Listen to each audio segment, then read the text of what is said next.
Welcome to the Jason's Basketball Podcast, and today I'm going to continue my sorry, let me just move this.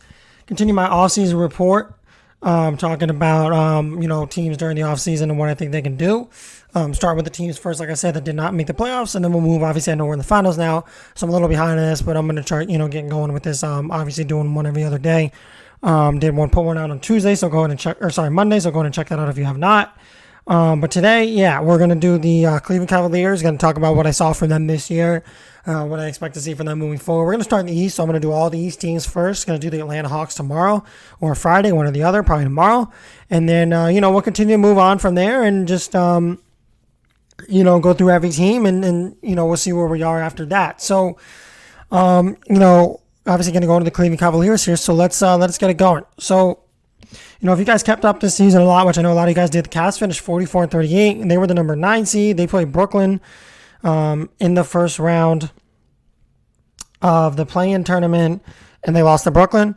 Brooklyn handled them pretty good, and then they went to play the winner of the Hawks and the Hornets, which the Hawks beat the Hornets, so they played the Atlanta Hawks, and they lost in a really tight game, which came down to the very end, and, Trae Young took over that game, played great. John Collins played well, right? So they came in, they took over that game, and, look, I mean, let me move my mic here. The Cavs, that was obviously disappointing for them. Obviously, throughout the whole year, we were surprised at how good they were, but it was disappointing for them to get bounced, in the play-in. We all, I think, thought that they would definitely be a playoff team, and they got bounced in the play-in, so that was definitely a little disappointing there to see that for sure, without a doubt. I think, all of us expected a little more from them, based on how the fact that they were like a 3 or 4 seed for a lot of the year. I think a lot of us said, okay, definitely the playoffs no matter what, and then we'll see what they can do from there. It was disappointing to see them obviously not make the playoffs, but overall for Cleveland on the season, my stuff here, it was a great season. It was a season that I don't think any of us expected them to have. I don't think anybody expected them to finish with a winning record. I don't think anybody expected them to even be in the play-in situation based on the year they had last year. You saw a lot of guys develop their games over the course of last year to this year. We'll talk about that in a little bit. But overall for Cleveland, it was a very big season for them. And obviously, there's a lot of things moving forward that are looking positive for this team moving forward. So why don't I start with Evan Mobley, right? The draft pick in last year's draft that Cleveland selected. So he was selected number 3 in last year's draft, right? And there were a lot of questions about his game coming in when he got drafted. Okay, would he be consistent an offensive player? We know he'll be a defensive force, but what can he provide on the offensive end? Well, I think if you watch his game this year, it kept up at all with Cleveland. I think it would be pretty obvious to know that he obviously did show us that he does have an offensive game. He made all rookie first team this year. He finished second in rookie of the year, averaging 15 points per game. 8.3 rebounds, 2.5 assists. He made 0.3 threes a game on 1.3 attempts, 25% from there. As I mentioned, 66% from the free throw line, 50% field goal, and he almost made an All-NBA defensive team as a rookie. So he was an incredible force for Cleveland that completely changed this team around, in my opinion, right? So Evan Mobley gave them an interior presence that, yes, they had with Jarrett Allen, but they needed with Evan Mobley as well. So Evan Mobley provided kind of that, I'm going to take pressure off Jarrett Allen. I'm going to take pressure off Darius Garland so he can, he's going to score 35 points every night to win. He can get the ball down low to me and I can provide baskets, right? So he took a lot of pressure off those guys. He helped with the spacing a lot because he can get to that 3-point line. He doesn't make them all the time, but he can make threes here and there. And he's got a great mid-range shot though. So he can spread he spreads the floor out a little bit with the way he plays the game. So you look at it like a guy like Evan Mobley, and, he completely transformed this team on both ends of the floor this year, in my opinion. And you put him next to Jarrett Allen, who now I'm going to go into talk about Jarrett Allen, who got that huge contract extension, right? Jarrett Allen got a ginormous contract extension just last offseason, and a lot of people looked at it and they were like, well, I think he's a little overpaid. I think it came to be, that obviously he was not overpaid. Averaged 16 and 10.8 on the season in terms of rebounds, 1.3 blocks, shot 67% from the field, and he was named to his first All-Star game in his career, which was an incredible thing to see. It was a well-deserved All-Star appearance, and he's proven again why he's one of the better young centers in this league and will soon one day be arguably maybe a top 3 center in this league behind Joel Embiid and Nikola Jokic. I can see him getting to that level. So, when I look at like Jarrett Allen, I don't really honestly notice a difference between Jarrett Allen and Bam Adebayo. I think they're at about the same level. I mean, honestly, if I'm looking forward to the future, I might take Jarrett Allen long term over Bam. I think Jared Allen provides a little more aggressiveness on both ends of the floor. I think Jared Allen is someone who's a little more consistent on the offensive end of the floor some nights. I think you can say, okay, yeah, he averages 16 compared to Bam's 19. Well, you got to also think there's a lot more scores on Cleveland, in my opinion, personal opinion, right? You can go look at the stats and there are Miami. So that obviously takes a little bit away from Jared Allen's game, and also shooting 67%. He doesn't really take a lot of shots. He's not really looking to score the ball every possession when he gets the ball like Bam is. He's looking to just be a physical force down low to create space for the guards like Darius Garland and Colin Sexton, and also create space for, big time, the big time forward that they have there that I talked about a second ago, Evan Mobley. So Jared Allen and Bam to me are about even centers. I think Jared Allen long term will be a better player though. But let's go into Jared Allen's game a little bit, right? We know his post presence is incredible, right? We know what he can do down low, right? We know what he does on the defensive end of the floor. He's one of the better defensive players in the league, without a question. If you look at his shot chart this season, as I mentioned, he shot 67% from the field. He made 336 shots underneath the paint area, shot those shots at 70% compared to league average was at 59%, and center average is at 61%. So he shot those inside, under the paint shots, right under the rim. Under the paint. He shot the shots right beneath the rim, right in that restricted area. He shot those shots at an incredible rate. 70%. Like I said, 336 out of 474 attempts he made, putting him at 70.9%. So that was an incredible stat to see. And then also, I think you got to also take into consideration when you look at his defensive presence, right? Let's think about his defensive presence like I talked about. Let me talk about it a little more and go more into depth there, right? He's an incredible defender because of his footwork and his ability to move, right? The fact that he didn't make a defensive team this year is honestly, that's horrible. I mean, that's blasphemy in my opinion. I don't think anybody would say anything different, right? That's just obviously ridiculous. He's an all-NBA defensive player. He's one of the best defensive centers in the league. But you look at like Jared Allen, right? Defensively, what makes him so special is because of his length, but his ability with his length to move as a really good athlete. He can get from one spot to the other like as fast as a forward, right? And that's what makes him so tough because defensively he switches on the guy so well. And when you run the pick and roll against Jared Allen, he's able to move with the pick and roll so well. He's able to switch onto the right guy really well. He can guard outside the perimeter pretty well for a big man. So he's a really tough defender and someone who, I think this team is going to rely on to be the defensive anchor, him and Mobley, of this team moving forward for the next couple of years. So let's talk about Darius Garland, right? We obviously know he was a candidate for Most Improved Player of the Year this year, and I personally thought he should have won it. I understand that John Morant won it, and I thought that was great, but I don't really, I think John Morant made a lot of improvements, but I don't think he made enough improvements, not taking away credit from him, to be looked at and say, okay, he's defensive, he's Most Improved Player of the Year, right? Like, yes, his team got a lot better. Yes, Ja definitely got better, but I think Ja was more of an MVP candidate, in my opinion, than a Most Improved candidate, and I think there's a big discrepancy between those two. Last year averaging 17.4 points per game for Darius Garland, right? 6.1 assists. Only played 54 games last year, though he missed a good chunk of the year, even though last year was shortened. He still missed a good chunk. And then you come and you look at this year, right? 21.7 points per game, 46% shooting, 38% from deep, 8.6 assists. And the biggest thing is that he put Cleveland back into relevancy, right? He made Cleveland relevant again, right? He put them back into that class where, okay, like Cleveland is definitely a threat moving forward for the next couple of years, and we got to watch out for them and see what they can do moving forward. His ability to shoot the ball, you see a lot of guys, and his ability to just score really and get others involved, and he's not a bad defender either. He needs a little work there, but he's not bad.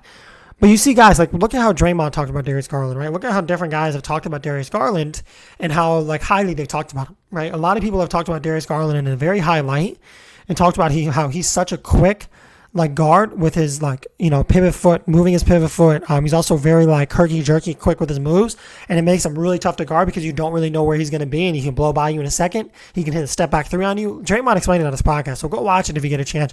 He talked about how, like, Darius Garland might be the hardest guard he's ever had a guard in this league, and that's an incredible thing coming from a guard who's only 22 years old in Darius Garland, who also made his first All-Star game this past year, just like Jared Allen, well-deserved as well. But no, I mean, you look at a guy like Darius Garland, and you watch him play, and he's so fast. He shoots so well off the dribble. He can get to the rim. He can really do everything on offense.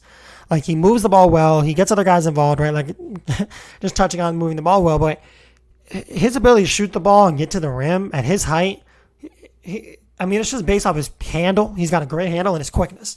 And he's so decisive. Like, he knows when to go and when to not go, right, if you watch him. And that's what makes him so great. Like, I know he didn't play great in the Atlanta game, in that elimination game, he had 21, but shot 9 of 27, 1 of 7 from 3.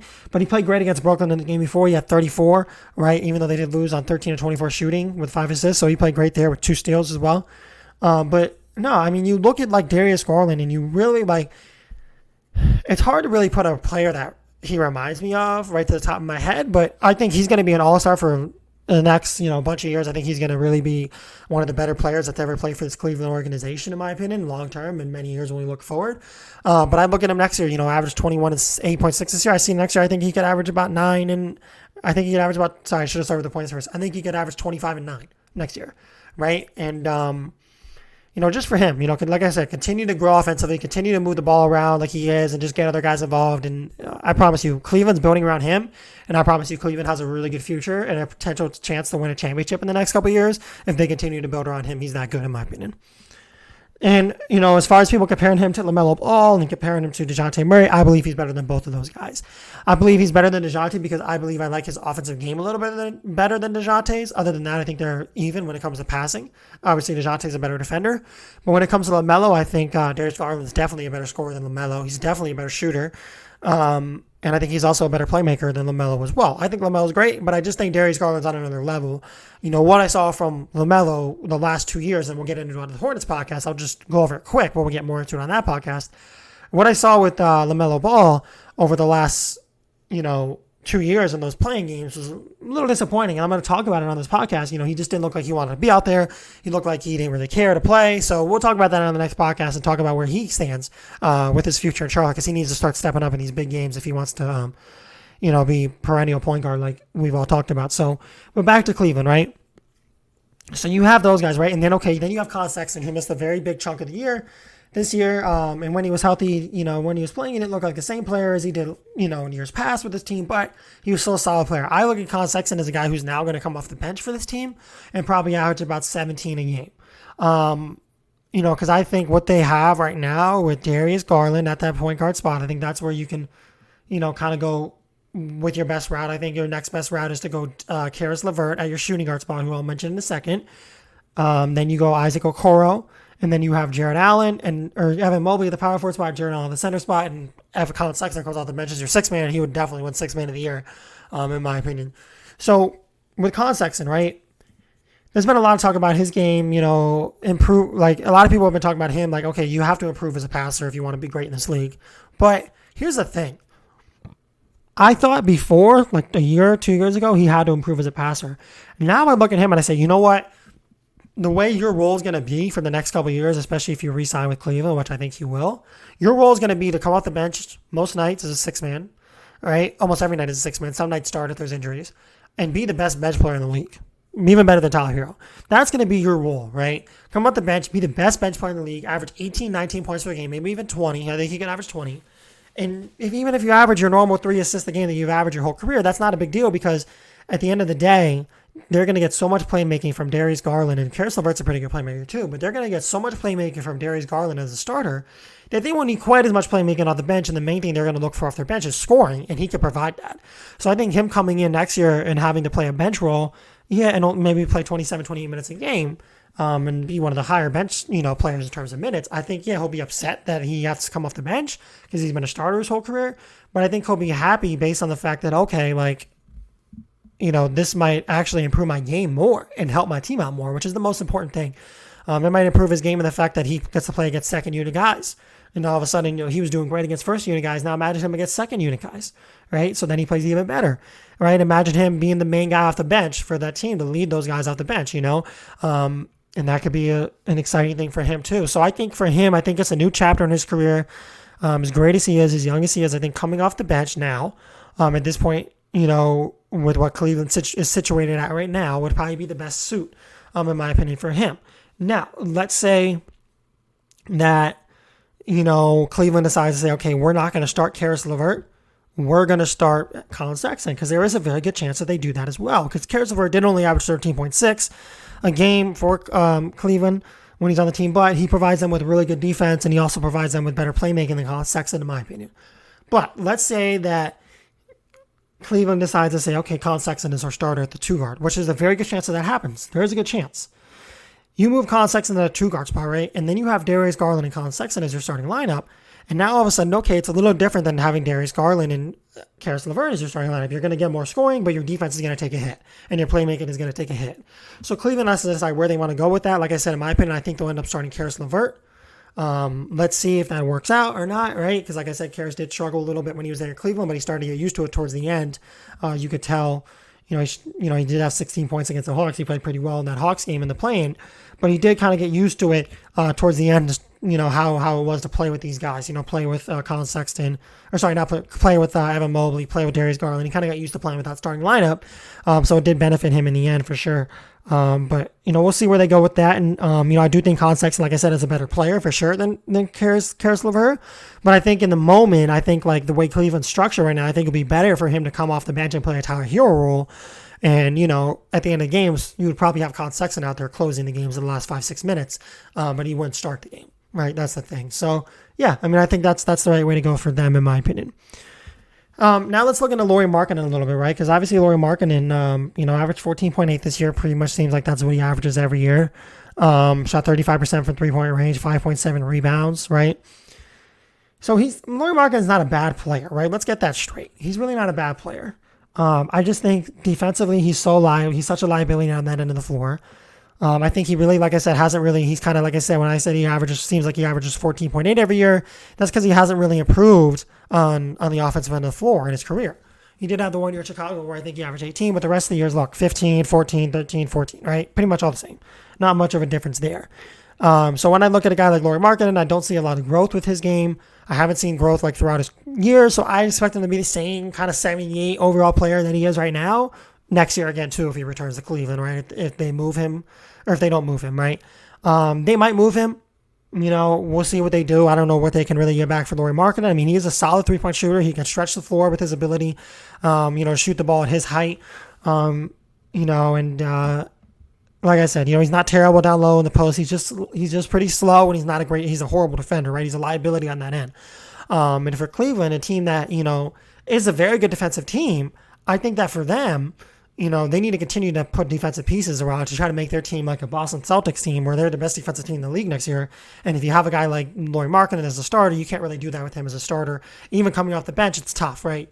Like his defensive liability and the amount of points he gives up on that end of the floor. He gives up, I think he was in the top 10. You have to look it up, but I believe from what I read, he was in the top 10 for giving up the most points at his position this past year at that power forward, small forward, power forward / small forward position. As a primary defender closest to the ball handler, he gave up some of the most points at that position. So, look, I don't think he's a long-term guy for Cleveland, in my opinion. I think he's the kind of guy that Cleveland, obviously would like to have, now, but not like a long-term guy. Maybe they bring him off for one more year and then they move on. I don't think he'll be a part of their futures, really the broad picture of what I'm trying to say.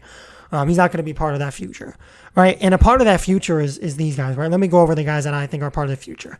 Karis LeVert, I'm going to say yes. Karis LeVert, Darius Garland, Evan Mobley, Jarrett Allen, Colin Sexton, Isaac Okoro, right? And which guy of those guys have I not talked about? I have not talked about Isaac Okoro. So let me move to Isaac Okoro, right? So Isaac Okoro is coming into the second year of his career where last year he averaged 9.6 on 42% shooting and 29% shooting from deep.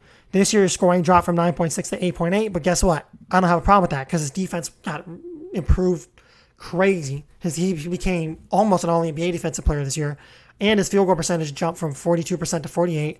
Also, we saw a jump in his three-point percentage. Last year he shot 29%. This past year he shot a respectable 35%. So when I look at Isaac Okoro, for example, right, I look at a guy who's going to be the glue guy for this team, right? I look at a guy who is going to probably in his best year average like 10 or 11 points per game, but he'll be a glue guy for this team, right? He'll be the guy that goes out and guards the best forwards and guards for this team. And then you have Mobley and Allen down low in the paint. Those three, that front court defensively could be the deadliest defensive front court we've seen in a long time. And I am talking an even deadlier front court defensively, in my opinion, than Al Horford, Robert Williams, and Jaylen Brown. Tatum. I think that the defensive duo of Isaac Okoro, Jarrett Allen, and Evan Mobley is a better defensive front court in the next year or two, in my opinion, in long term, than Jason Tatum, Robert Williams, and Al Horford. I do. And I think that this is going to be a core of what they try to build around. It looks like, as we can tell, the way Cleveland's building, right? I talked about how good they are defensively. It looks like they're building around defense first and then transitioning that to say, okay, Darius Garland, Colin Sexton, Hopefully if Evan Mobley can continue to develop offensively, those are going to be our offensive guys, right? Those are going to be the main guys for us offensively. And we're going to be able to lead. No, our main thing is going to be our defense. It's going to be so tough to score against our front court.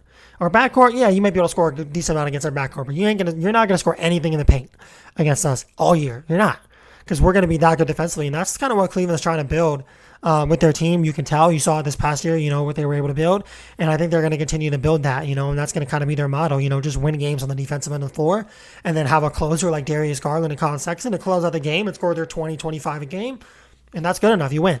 I think, moving forward for Cleveland, I think obviously Isaac Okoro is going to be a huge part of this team. And, I expect him in the next year and a half or so when that contract, extension is eligible for him. I expect them to give him around 15, 16 million a year. I think he's worth that. Even if he only averages 11, I think he's worth that because of his defensive presence and his improved three-point shooting. So, yeah, definitely a guy that Cleveland is going to look long-term to build around. So we pretty much went over everything for Cleveland, right? All the players, I went over all that kind of stuff. Now I'm going to go into their salary cap, right? And then we're going to also talk about, after the salary cap, before I wrap it up, we're also going to talk about free agents that I think they can target, how they can improve their team, and what holes they have on their team, to improve. So I'm pulling up their payroll right now. So we have Kevin Love, who I didn't really talk about. Obviously, he's getting towards the end of his career, and obviously he's not the same player, injured on and off all the time. But Kevin Love is due $28 million next year. So you're not going to be able to move that contract. So you're set with that contract long term, right? So you have to figure out, okay, like is this going to be a year where Kevin Love sits out and kind of does like a Kawhi Leonard and John Wall kind of thing and just sits out to play in a better team next year? Or are we actually going to play him significant minutes? Because let's be honest, his role is pretty much gone with his team as a starter, right? He's definitely not going to be a starter. No way he starts over either Evan Mobley or Jarrett Allen. He's just not nearly as good. So his role or his time as a starter is pretty much done, right? And you also have to understand, like, his game is, like, he's still a solid player, but his game, he averaged 13.6 this year. His game is clearly dropping off, right? He's not the same player he was a couple years ago, right? And that's a fact. So his game is clearly dropping off. Jarrett Allen, he's due $20 million next year and then $20 million the 3 years after. Great. I love that contract. Karis LeVert is due $18 million next year. Fine. I'm fine with that. Larry Markkinen is due 16 next year, 17 next year, 18 the year after. That might be a pretty hard contract to move, but if I'm Cleveland, I would honestly try to just move for a draft pick.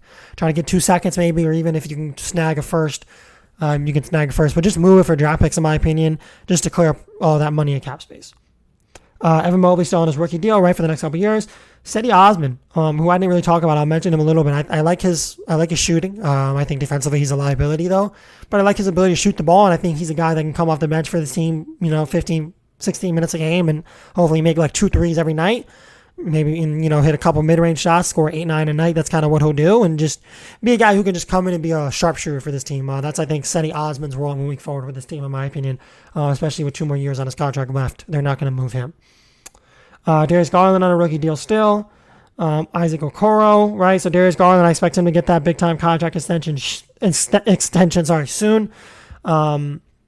He has a team option. Obviously, they agreed to that team option, so they'll give him the $8.9 million coming up next year. And then I expect Darius Garland to sign a max contract with the Cleveland Cavaliers starting up next season. So, yeah, and then Colin Sexton has 1 more year on his deal. So, yes, I forgot. Colin Sexton is a free agent, as I mentioned. I did talk about that a little bit. So, we'll see what they do, if they end up re-signing him or not. In my opinion, they'll re-sign Colin Sexton for about $22, $23 million per year on a 4-year deal. Ed Davis, free agent, really not a big deal there. Rajon Rondo, we know he's gotten into a little trouble lately. He's a free agent. Obviously, they won't bring him back. I expect his career is pretty much over, especially considering how old he is. He's not really that great anymore. And what just happened a couple weeks ago, I think the days are over for Rajon Rondo. So, look, with Cleveland, you have, you do have a lot of heavy contracts on the board for sure. And that's one thing that's a little concerning with this really good young team. They kind of just need one more piece. That is one thing that's a little concerning.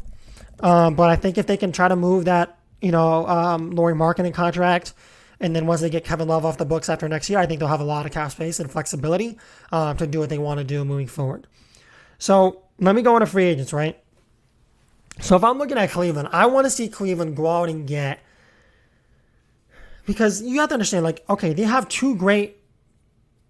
a great forward and a great power forward, a great center, and Evan Mobley and Jarrett Allen. But the big thing for them is I want to see them go get a better backup. right? Because Lauri Markkanen, even if you keep him, right, he's a small forward. He's not a power forward or center. Okay, in my opinion, even if he is a power forward, okay, I still want to see them go out and get a better backup center because I think that you've seen over the years where you have a guy like Jokic, right, or you have a guy like Embiid who are the best centers in the league, right, and that's what they want to get Jared Allen to one day, right? You need to have I know they play like 34 minutes a game, right? They barely sit. But it's nice to have a really good backup center when they do sit so they can take a little pressure off them at that position and know they don't have to get all the boards, make all the hustle plays, all that kind of stuff, right? You can take a little pressure off them. So let me pull up here free agent centers that this team can go on and get on a pretty cheap deal. And I'm looking at Nurkic, that's low high priced. I'm looking at Ayton, no, obviously not. So I'm coming all the way down here and I'm looking at a guy like, honestly, I'm looking at Andre Drummond possibly returning to Cleveland.